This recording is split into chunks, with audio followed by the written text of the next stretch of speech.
Good evening, everyone. We're glad to have you here for our deep dive. Joining me and Meg Magnuson, our functional medicine expert here tonight to talk about the way food impacts our mood. So we will be just covering a variety of areas, particularly referencing some of the book that we used in preparing for this. Dr. Uma, how do you say it, Meg? Naidu. I do. This is your brain on food. So yes, very good resource. She has a amazing practice. It sounds like, I believe, in Massachusetts. I'm a psychiatrist and uses, it sounds like one of the very few psychiatrists that really focuses on food and impact, and she's written and researched well about it. So very glad to be presenting some of her information and just introducing y'all or refreshing you if you've already familiar with a lot of this material, to just, as we do with everything, it's like we circle back to a topic and realize, assessing ourselves, like, am I using this to support my mental health in the best way that I can? And so even if the topics are familiar to you, you might just be thinking about how this is looking in your life right now as we're going through this, and thinking about ways that you would want to make any changes, additions, subtractions. And I do really like how she talks a lot, and Meg talks a lot about this, is what can we add rather than what can we subtract. We're always thinking about taking things away when we're talking about food rather than adding in. So I think you'll like what we have to share about tonight. So without further ado, Meg, I'll turn it over to you to introduce anything you want and get us started. Yeah, thank you. I love this topic because I think it can be really empowering to think about, or it's just a different way, kind of like with movement, like what we put on our fork can impact our mental health, and what's in our fridge and how does that impact our mental health. It's just a different way to think outside of the box rather than that usual like food, diet, weight loss, or food for chronic health, or, it's just a different way of conceptualizing and thinking about the idea. So I love that. And yes, we'll be referencing mostly out of this book because the whole topic will be about food. So what it will look like is I'll just do like a brief gut health 101, and then talk about how does our, it's like brain health and gut health, how is that connected? What does that even mean? How does that even work? It feels like two separate entities, right? And then talk about, I'll just share like 6 foods that we can incorporate that kind of are like the big players for mental health. So one thing I actually wanted to start off with, Erin, which I had never thought, I've been talking about gut health for a while now, but this never ever registered to me, were the gut health idioms. And if you guys can think of any, please pop them in the chat, but I've never thought of this. So here, see if you recognize any of these with our gut. I've got a gut feeling. I'm gutted. Like when we're like gut wrench, like, oh, I'm gutted from that. Gut instinct, that takes a lot of guts. Spill your guts. No guts, no glory. Like when you're laughing really hard, it's like, I just busted a gut. I ran my guts out. Like I can't stand his guts, or something like that. And I was like, do we say that about any other body part? Like, I don't know. I ran my liver out. Like, we don't really say that. I busted a liver. So I just thought that was really interesting. And I don't know the origins of that. I don't know where that came from, but it was we're talking about the gut a lot. Don't even know it. Right. Like maybe it's a very intuitive sense of like, the gut is important and there's a connection and we refer to it a lot. And maybe we didn't even realize how much we referred to it, but I just thought that was kind of amusing. Okay, so let's do a little bit of gut 101, and talk about like what is even gut health? What is our microbiome? And our gut is made up of trillions of bacteria. Like we have more bacteria in our body than we actually have cells. And these bacteria help with so many of like our bodily functions. So they help with our digestion, they impact our brain health, our skin health, They help like process and break down and metabolize hormones. They help us absorb nutrients. They kind of play a role in a lot of our bodily functions. And the bacteria in our gut is impacted by a lot of things. So it can be impacted by stress or like chronic stress. It can be impacted by the food we eat. It can be impacted by like our environment. If you think of just kind of like the pollutants and, like environmental toxins, that can play a role in like our healthy bacteria versus our unhealthy bacteria. Illness can have an impact, whether just like a cold, but I naturally think of like a stomach bug, like that impacts the health of our bacteria in our gut. And food, which is what we're going to focus on tonight, is one way that we can really create a healthy gut, which impacts our mental health. And I'll try to help make that connection. So what is a healthy gut? Essentially, a healthy gut is diverse and an abundance of healthy bacteria. And when we have a healthy gut, if you think of like our gut lining, it's tight, it's closed, right? Like there's nothing bad passing through that.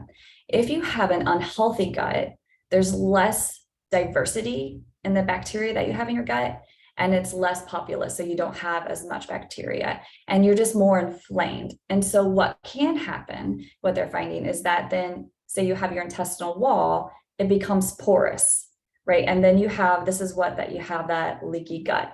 And this can increase inflammation. You kind of start to feel symptoms like, so gut health isn't always related to gut. Like we might think of like IBS, digestion, constipation, diarrhea, we might think of that, but it could also be joint pain. It could be like something autoimmune. It could be depression and anxiety. It could be like the health of your skin. Like it can show up in different ways when our gut is not healthy. So the goal is to try to, create good habits that help support the gut health.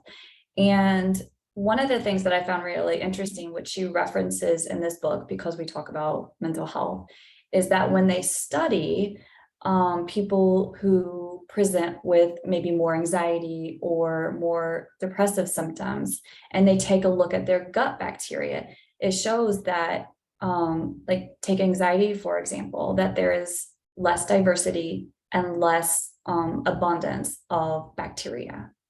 And the great thing is like we can choose to eat foods that repopulate the gut and expand on the diversity. So I think that's the point I want to hit home, as well as like foods that just reduce the inflammation, because chronic inflammation impacts the anxiety and the depression and mood, memory, focus. It impacts all of that. So that's the quick snapshot of the microbiome. Do you have any questions, Erin, or any thoughts on that before I jump on like how they're connected? No, I mean, I think I feel like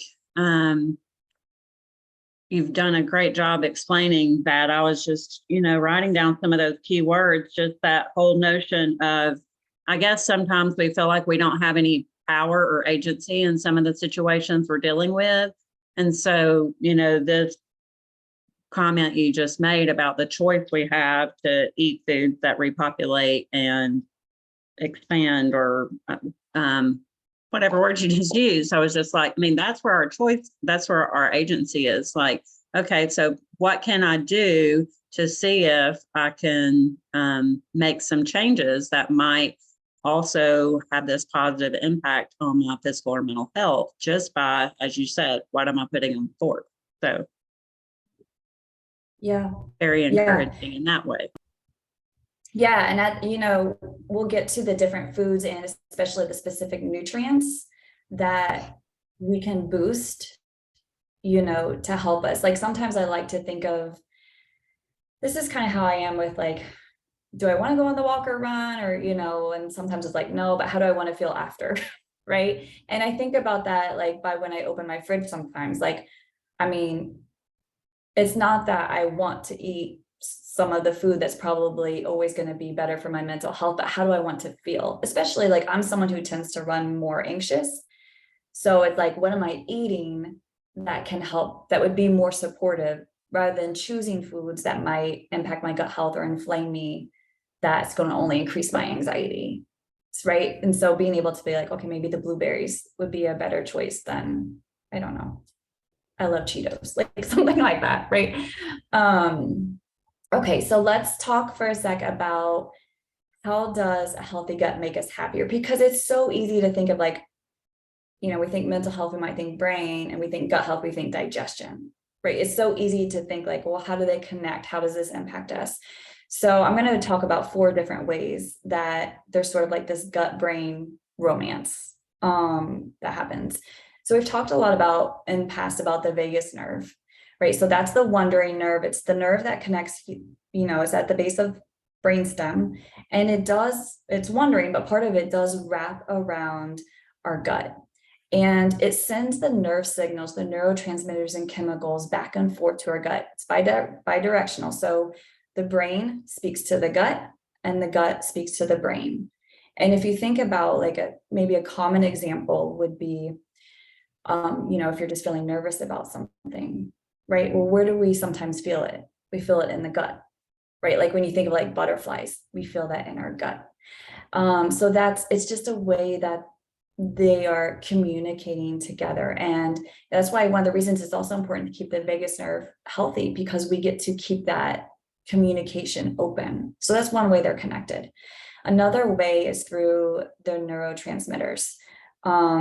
So these are sent from the brain to the gut, but they're actually also sent from the gut to the brain. So these are going to be things like the serotonin, the dopamine, the GABA, which are really important for our mood, our memory, our focus, our attention. The bacteria in our gut, they do one of 2 things. They either literally produce the neurotransmitters, or they are creating like the foundational pieces for the neurotransmitters, right? So they're creating like the building blocks of the neurotransmitters, but you need the healthy bacteria to be able to create those in the first place. And I think many of us have heard, you know, that stats like a huge majority, was it 90% of our serotonin is made in the gut? Like that's quite a bit. Yeah. And the same for melatonin. There's actually melatonin that is made in our gut, which helps our sleep. So again, this is where the bacteria plays a role with the neurotransmitters that support brain health.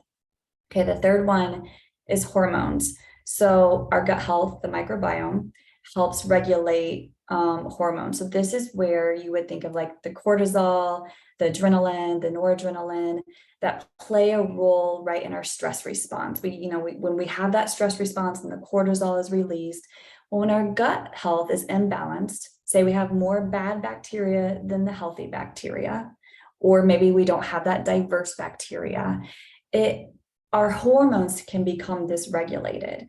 And the gut bacteria, healthy gut, helps regulate and stabilize hormonal release. So it kind of just helps with that chronic stress, that fight-flight response. And then the last one, which I kind of mentioned earlier, was the leaky gut. So the health, or actually, no, I missed one, sorry, the immune system. 70% of our immune system is made in our gut, or is located around our gut, I should say. And that plays a role when we think of inflammation.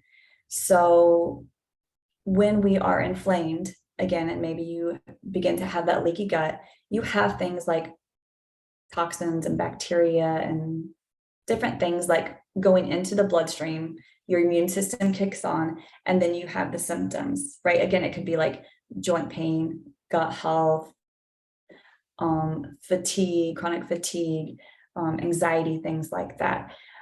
So the goal with the gut health bacteria, healthy gut, it helps protect and enhance your immune system. So it helps lower those levels of inflammation that can go throughout the body. So those are kind of like the 4 ways that I kept calling it a gut brain romance, but that gut impacts our mood. Yeah. And I guess what came up for me is just thinking about, how much, I don't know, autoimmune issues are probably experienced because of this romance going bad. I guess.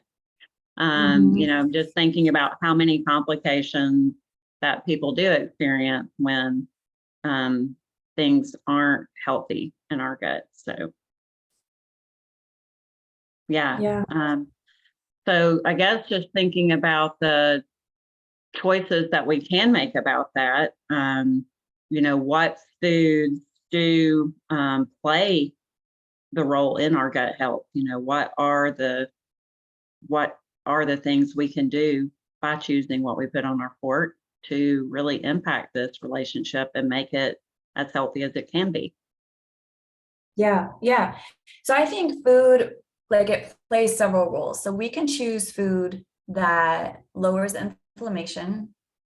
We can choose food that, that provide the nutrients to help build the neurotransmitters. Like, I kind of love the sciencey part behind that. Like, what do I eat that would help make the serotonin or the dopamine? Like, and if you don't want to use that language, like, what would I eat that would help me focus better? What would I eat that would help me feel calmer? Right. So that would be the second piece. And then the third, the way that food helps is think about probiotic and prebiotic type of food. But I'll go into more detail, but that's like, what kind of food can I eat that helps add more healthy bacteria? And what kind of food can I eat that diversifies and expands that bacteria?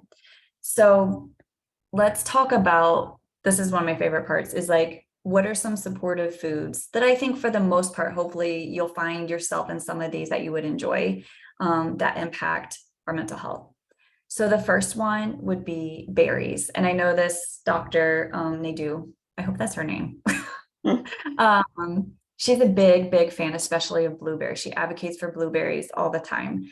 They're rich in a molecule called flavonoids, which helps regulate our mood. It improves our memory. It reduces inflammation, which that's the main goal, right? Like, reducing our inflammation improves our brain health. It's all interconnected. And berries, I think, can be, if it agrees with you, one of the easier things to add to our day. So, you could add berries with your breakfast, almost with anything you eat. You can add it as a side. You could add it on oatmeal. You could add it on a pancake. You could add it in your smoothie. Yogurt. Yeah, you could add it on your yogurt, on top of your cereals. There's so many ways that we could incorporate berries. So when we think of what foods can we add, and not necessarily taking away, it's like, is there a raspberry, a blackberry, a blueberry, straw? Is there something that I could just add with the berries? So that would be the first one. The second one is leafy greens. So this would be the spinach, kale, Swiss chard, collard greens, anything kind of like in that leafy green category. And these are high in folate, which is vitamin B9. So this is one of those that's the precursor for serotonin. So leafy greens help the production of serotonin in your gut. And they're also rich in magnesium, which I believe you discussed today, this afternoon, about magnesium. And magnesium, time and time again, is really shown to help with depression. So being able to eat leafy greens and incorporate that into your day. They're packed with vitamins A, C, E, K, iron, calcium. So they're kind of just like as you get a big bang for your buck with them, because all of those, again, produce the healthy gut. They also have fiber. Fiber is another big thing. I don't really have it in my notes here, but being able to slowly add more fiber to your diet helps, again, diversify the bacteria, because your bacteria likes to eat it digests the fiber. That's what keeps the bacteria healthy. So being able to incorporate leafy greens, well, typically we might think of like salads. That would be one of the first things that comes to mind. But, you know, like even like on colder seasons, being able to add greens to your soup or stews. Like I love adding like arugula. You could add greens to a smoothie. You could add greens on really on anything, in your eggs, on your toast, on a baked potato or sweet potato. Like you could really just kind of throw them and sprinkle them in a lot of ways. It doesn't always have to be like, I need to make a salad plate, right? Like you can kind of just pop them in different places, and it adds up. Number 3 is fatty fish. So these are the ones that are filled with like those omega-3s. If anyone has heard sort of about, you know, the omega-3 fatty acid genre in general, big mood boosting nutrient. Studies show that people who consume more of these fatty acids, again, show less symptoms of, you know, depression, anxiety. A lot of this is being more drawn to it lowers the inflammation. So being able to consume high omega-3 lowers the level of inflammation. So this would be like my go-to is salmon, because I like salmon, tuna, sardines, anchovies. Again, like we can keep it simple. It doesn't have to be anything fancy. Like the way I just make my salmon, which actually is a really quick weeknight meal, is I buy frozen salmon. Once it's thawed, like I pat it dry, like you don't want it, like you try to get a lot of the moisture out of it. And then I just pan fry it with some seasonings. Add some side veggies, that's dinner. So, you know, but you could also buy canned things like this, a canned tuna or canned salmon. Try to look for like reliable sources of it. And, you know, you could have it as a snack, like add some seasonings or a sauce or something to it and spread it on crackers or a toast, or just, again, have it as a side. I've done that too, like sort of made like a, you know, like a chicken salad, but like salmon salad, of just being able to eat off that for a few days. So fatty fish would be another one. Do you have any questions before I keep going on those first 3? No, I'm glad you told the quick on the frozen salmon. I just think about when you talked about food and mood before, just some of those quick, easy things. And I know you're headed into dark chocolate. So when you were on the berries, was thinking about, some people may have had, I know I've had them out at Woodhaven before, your dark chocolate blueberry treat. But, you know, I know you just talked to me about, having those available in your fridge. So when you get in dark chocolate, you might just want to share about that recipe of yours, because it is, I mean, there's easy, quick ways to add stuff in where it's accessible, it's yummy, it's a good treat, and it's also very good for your gut. Yeah. So dark chocolate's the next one. Yay. And it could just be as simple as like breaking off a piece of dark chocolate in the afternoon. And you know, the dark chocolate, it boosts blood to our brain. It boosts that blood flow to our brain. Again, it reduces the inflammation. It's high in the flavonoids, which is shown to regulate the mood. And yeah, so for the dark chocolate, one of the things that I like to do is melt the dark chocolate kind of like over a double broiler, but I don't have a double broiler. So mine is like, you know, where you put the water in the pot and put the bowl on top, and you put the chocolate in there, melt. That's how I do it. And then take it off the heat, add some blueberries when blueberries are in season. And, you know, you put it like on a parchment paper or like a silicone pad or something like that. And it turns into like chocolate bark. So we're going to talk about nuts. Sometimes you get to add nuts, you know, and pomegranates are in season. I love adding pomegranates in there, or like coconut flakes, things like that. You can just kind of like make your chocolate bark, but it makes a great treat, makes a great gift actually. And it's just an easy thing to keep in your fridge, pop it out, have a little bit. And I remember in the food and mood workshops, actually, when I brought up dark chocolate, one of the stories that I talk about, which this isn't really food related, but I think it's work-life balance related, is, you know, my husband is Swedish, and in Sweden they have that culture called Swedish fika, svenska fika, which is like every afternoon, usually around 3:00, they have like a cup of coffee, a cup of tea, like whether you're at work, whether you're at home, it doesn't matter. Like everybody kind of just stops, slows down for a little bit, has a treat, usually like a chocolate or something, and then like a warm drink. And they just connect, right? Like it's not long, but it's just a moment of connection. And so that, I wish I don't have that habit now, but I do have that habit when I'm around his family. But I just think it's like really lovely. I think it's just like slow down for a little bit and connect with your people, check in, or even if you don't do it with others, giving yourself that gift of like, can I just have like even a glass of water and just a square of dark chocolate, like not complicate it, but just take a moment to, breathe and reconnect with yourself. So maybe the dark chocolate can be the reminder to do that. But Yeah. Okay, number 5 are nuts. Again, I feel like it's kind of on repeat, but it's high in folate, high in magnesium. Those two, that B9 and the magnesium, they really help with mood. It's really essentially all about that. Another big nut that is often, it's in her book a lot, are Brazil nuts. And I want to say a caveat about Brazil nuts, because you actually only need like 1 or 2 a day. You're not supposed to like actually eat a lot, but they're high in selenium, which are really good for brain health. So I always try to keep that one on my radar because you don't need a lot. And I honestly just throw 2 or 3 of them in a smoothie. I don't even think about it. I typically throw my nuts in a smoothie. So walnuts, like if you can keep them raw, walnuts, almonds, or even like pumpkin seeds, chia seeds, flax seeds. Those are all really good for brain health and make great portable snacks where you can add them on top of things. You can add them on salads.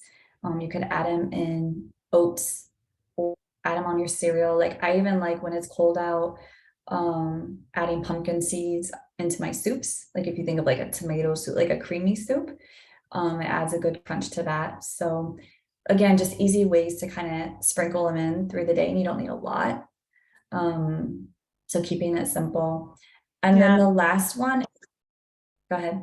No, I was just going to say, I mean, everything you've said is to the tune of what she was saying about focusing on adding in, not taking away. So it's like, we're intentionally, I think when people think about food, it's like, I don't know, maybe I need to eat less of things. That's the solution, is eating less French fries, eating less whatever dairy or sugars. And it's like, thinking about this concept of adding in the things that are actually healthy for you almost, and I know I've heard you describe it, pushes out maybe the need for others, and that I'm more full, I'm happier, my gut is producing better hormones and neurotransmitters, so I'm craving unhealthy foods less. So I mean, I just think that just really is what I'm hearing from what you're saying. Yeah, it's like a rippling effect. Like, okay. Oh, even today I was like really craving some French fries, but I was like, well, I'm going to have some sauerkraut with my French fries. It's like, I just added in a few bites of sauerkraut, just keeping it real. Like, and I had some fries with my part of my lunch. Like, it was just sounded really good. But being mindful of like, what can I add in with that's still supportive, right? Mm-hmm. So that leads us into the last one, which I'm sure many people have heard, especially, because you may be taking this as supplements, but is like that probiotic and prebiotic rich foods. So the probiotics are the beneficial bacteria. So they exist naturally in a lot of foods, and it's the fermented foods that we can consume. So this is the yogurt, sauerkraut was one I mentioned, kimchi, kombucha. There are certain cheeses. I think Gouda, I'm not sure. There's another one. She mentions it, but I can't think of it off the top of my head. So you're adding healthy bacteria to your gut. And then there's the prebiotics, this is like food for the bacteria. This is food that it's like certain types of fiber that we can't digest, but the healthy bacteria breaks that down. And that creates it's called like short chain fatty acids. So once that fiber, the prebiotics are broke down. These short fatty chain acids, did I say that? Short chain fatty acids are created. That helps reduce inflammation. It actually helps like block cancerous cells. It can help the growth of healthy cells. Like that's kind of like the yummy food for the healthy bacteria, but that's the fiber. That's kind of like the fibrous foods. And again, I also just want to add, like, if probiotic food is new for you, I would just maybe suggest starting small and just seeing how it feels, like how you kind of tolerate different things. It might just be like, like if you were to get a kombucha bottle, it might just be drinking like 4 ounces of it. You could save that and drink it over several days. And just kind of building that up slowly. Okay, I think that's like the 6 main foods. Maybe we can find a way to add some of this stuff to, I just want to show this to people because maybe we can find a way to add it into our portal. But she has a great appendix. I'm not going to go through all of this right now, but we can find a way to allude to it. She has a great appendix in her book that talks about the different vitamins and minerals that are really good for our mental health.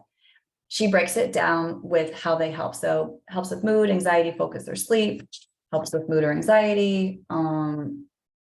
So she kind of breaks it down and she talks about the different ways, different foods to incorporate. So if you're going to look at vitamin A, she'll have a list of foods. She'll break down the B vitamins. She'll break down magnesium, certain foods with vitamin D and vitamin C. So it's actually a really, really great resource. Like when we talk about magnesium, well, what foods can you add that are magnesium rich? We talked about the leafy greens.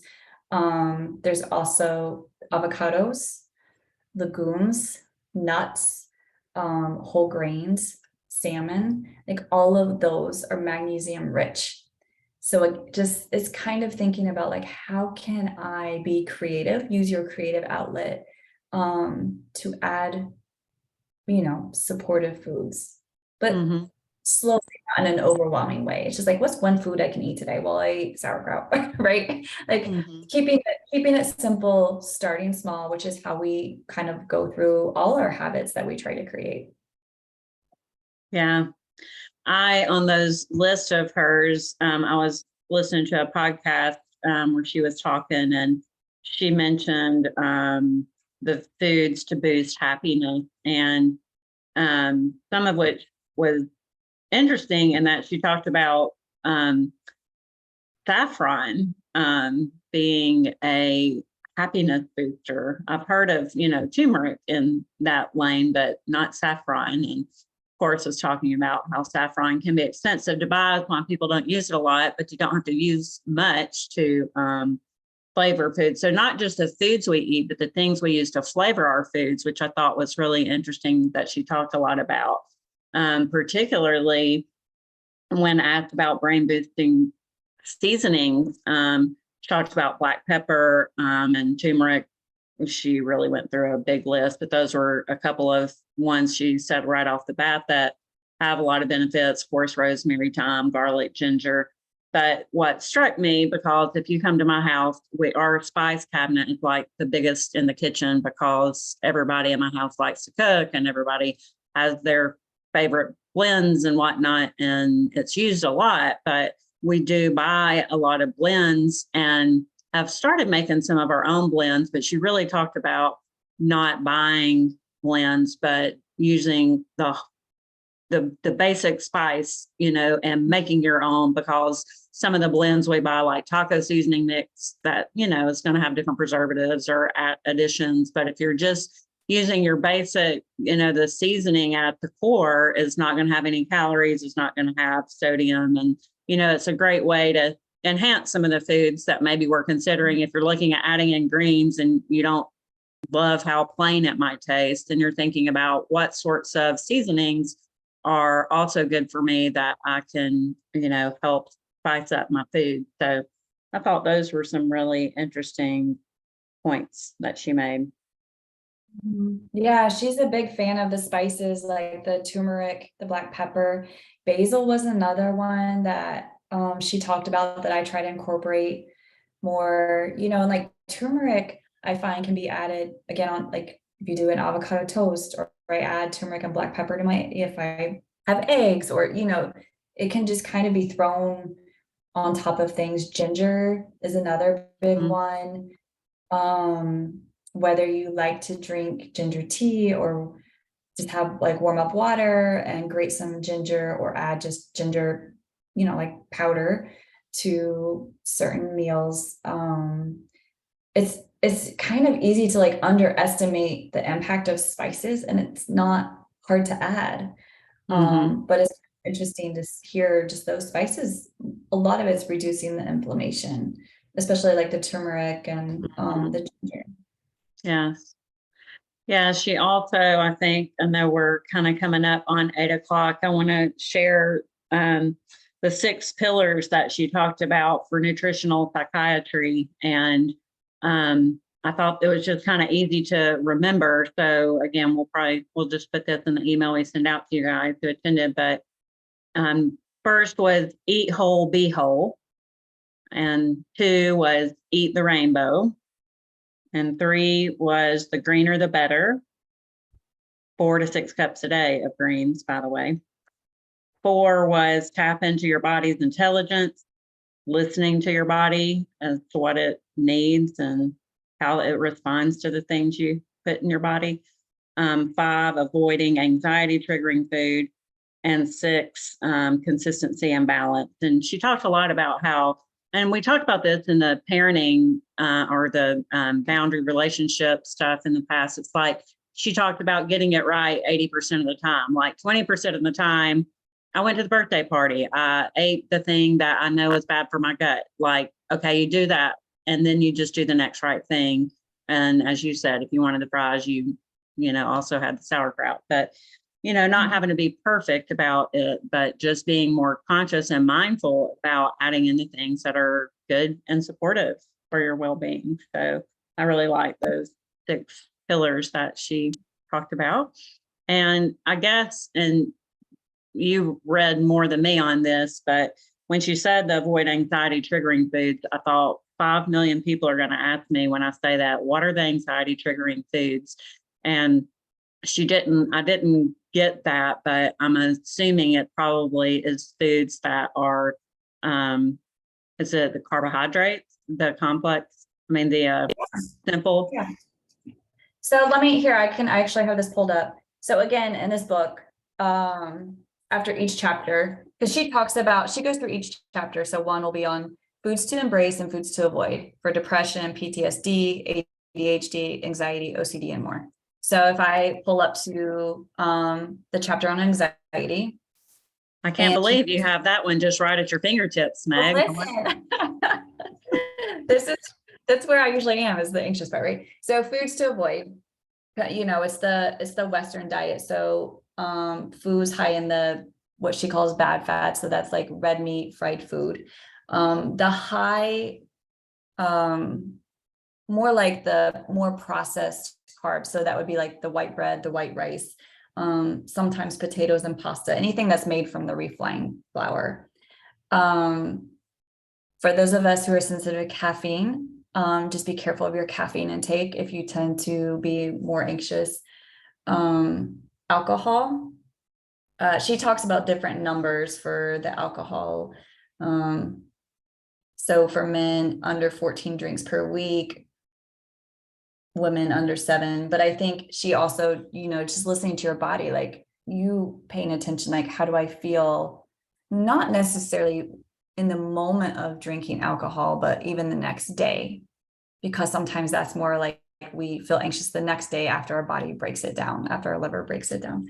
Gluten products, even if you are not celiac, like I'm gluten sensitive, I can't eat gluten, that can increase our anxiety. So being aware, like the bread, the pizza, the pasta that are made from flour, or wheat flour, and then artificial sweeteners. So the aspartame, saccharin. She says use sucralose and stevia in moderation. But for each chapter, again, she will walk you through like foods you can eat and foods you can avoid. So again, for anxiety, it goes back to the high fiber foods: beans, brown rice, berries, pears, apples, bananas, Brussels sprouts, carrots. I won't go through all of them. Probiotics. So then she goes and labels the certain vitamins. So I think this can be a really great resource. And I think someone had asked a question. Yes, I was going to read that one to you if you hadn't seen it, because she probably speaks to it. And I know I hear this, we hear chicken egg situation a lot of the times. The question was, do scientists know if anxiety changes gut health or if gut health can induce anxiety? I wasn't clear if it was chicken egg situation. And I mean, I think that that bidirectional, it can, I mean, feed both ways. But I wondered what you would say about that. Yeah. So I just wanted to share some of the stats that she has on this. If we think about bowel disorders or digestive disorders, that there's a strong correlation between anxiety and bowel disorders. So patients or people, 60% of people who have anxiety also have IBS. And she's, I think also showing that being able to look at that and see the difference in the gut bacteria. And I don't know necessarily, I think it's bidirectional, just like you said. Like, I think the anxiety and chronic stress, right, it impacts the health of our gut, and the health of our gut impacts our stress. Yeah, I mean, if the stress is impacting what you're making in your gut, then your gut's not making what you need. If you need GABA and you need dopamine, and you need serotonin to help your anxiety, you're not getting it. Therefore, you're going to have more anxiety. Therefore, you're going to have more of the negative hormones or chemicals that, so it's this cyclic. I mean, it would seem to me you can intervene in either place. You can intervene in your stress reduction. She talks a lot about meditation and mindfulness, all the things that, we love here in LiveWell. But, she talks about the importance of those to reduce the cortisol, to reduce what you're pumping from your brain down to your gut so that your gut can pump the good stuff back up, Exactly. Yeah. I think it's a multi-pronged approach. So again, what foods can I eat that can still work with the IBS symptoms? Like there's, being able to navigate that piece that still help the gut. And then how do you reduce the stress to help heal the gut? Mm-hmm. So you kind of work both ways at it. Yeah. I don't know if it fully answers the question. Let me know if that was a little helpful, but. Well, the other question or the comment, which I love and appreciate myself, in that just adding the lemon water in the morning was a good choice that kind of helps positive impact all day. And I know many of us who read How to Do the Work from Nicole LaPera took that out of that first chapter and said, if I do nothing else, I'll do water with lemon in the morning. And, I think those small positive changes that have cumulative effects is really helpful. So I know you talked about starting small and not being overwhelmed, and that's a great tip. Mm-hmm. And then the other question about cooking foods. So if you're eating berries and greens, how much impact is there about nutrients if you actually cook them? So do you need to cook at lower temps? Does it matter? I do know there's a thing about, that's important. So what? Information? Yeah, to be honest, I don't have a good framework on that. I mean, I think different foods are different. That sounds like I'm so smart. Okay. Well, I mean, what came up for me was like, if you're cooking a fresh green, instead of opening a can of greens that you buy in the can section, I think for me, I'm always going back to whole, pure, not processed, more so than how much or the temperature is cooked at. Yeah. I mean, I think it's very nuanced. So what comes to mind, what I remember, I think like cooked carrots might release more nutrients than raw carrots. And so I think every food has their own individual preference in terms of like where you get the most bang for the buck. But I think that might have a tendency for us to go down a path where that would be overwhelming to try to figure out. So just again, going back, like Michael Pollan, I don't know if anyone's ever heard of Michael Pollan, but I think his quote is like, eat food, not too much, mostly plants. Like that kind of sums it up, you know, of eat as close to the source as possible. And eat a lot of variety in terms of plant foods. And plant foods isn't just fruits and vegetables, it's the grains too. Like it is the oats, it is the rice and the quinoa and the nuts. Like it's all of those things as well. So being able to just diversify in that way. And I also wanted to add, I think it was it Rebecca who was drinking the lemon water? Mm-hmm. Like that's actually one of my goals too. You know, being able to replenish ourselves in the morning. I mean, not only are we dehydrated, but we lose a lot of the electrolytes and fluids, and it really just helps flush out our liver and everything in general. Lemon water is one of the, you know, a really great thing that we can drink in the morning. So that's awesome.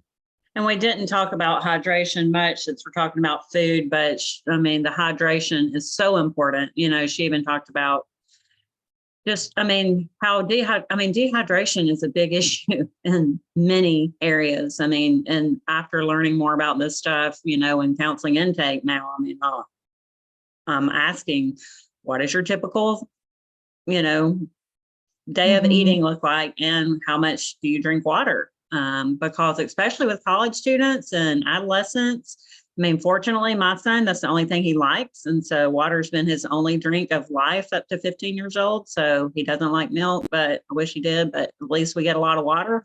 But there's a lot of teens that do not drink water. A lot of college students will not drink water, don't like it, don't have any interest. And so that's a big issue, I think, in a lot of anxiety and mental health with young folks, especially. So yeah, Becky had a really good suggestion here for people with kiddos to get frozen over canned if you can choose between that and your meal planning, because yeah, I mean, your frozen's going to be less preservatives. So yes, absolutely. And Sherry says, I just read raw, excellent, but you eat more and cooked. So both are a good source. Thanks for doing the behind the scenes.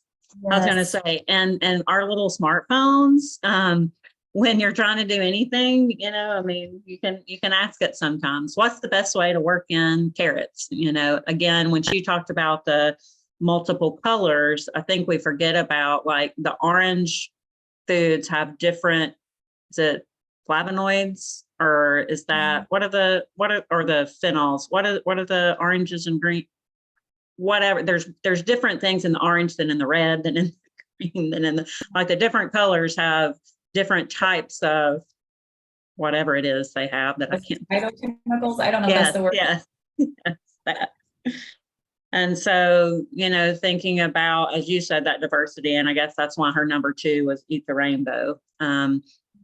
Some of you who came to the Women's Empowerment Retreat, I don't know if any of you are on here that came to that last August, but Jenny, yoga instructor, neighbor of mine, made these Asian spring rolls that, I mean, the options of what to put in your spring roll was just a rainbow, you know, and it was beautiful. And it was like, here's the shredded carrots, and here's the tofu, and here's the, you know, all the options. And it's just like, it's beautiful when you see it. So, I mean, even though we think, gosh, it's so hard sometimes to do some of these things, if you make yourself a beautiful rainbow on a platter that's in your fridge that you pull out and make your toast or make your spring roll or make your whatever, like, it can be fun and easy-ish. Yeah. And, you know, I think going back to the idea of habit is like, if it feels overwhelming, just choose maybe just like one thing. Like, can I upgrade my afternoon snack? You know, can I switch from a bag of chips to some veggies and hummus or nuts and an apple or whatever it is for you? Like, you know, or can I just add one color to my breakfast meal or one color to my dinner plate? Keeping it very, very simple. Yeah. And every time we talk about whatever the topic is, it just brings that awareness. Like everyone knows I love my matcha tea in the morning, but often in the summer, and I haven't done it yet, but I'm going to, with this awareness from tonight, go ahead and make the switch. I'll put my matcha in yogurt, and then I'll add blueberries and chia seeds.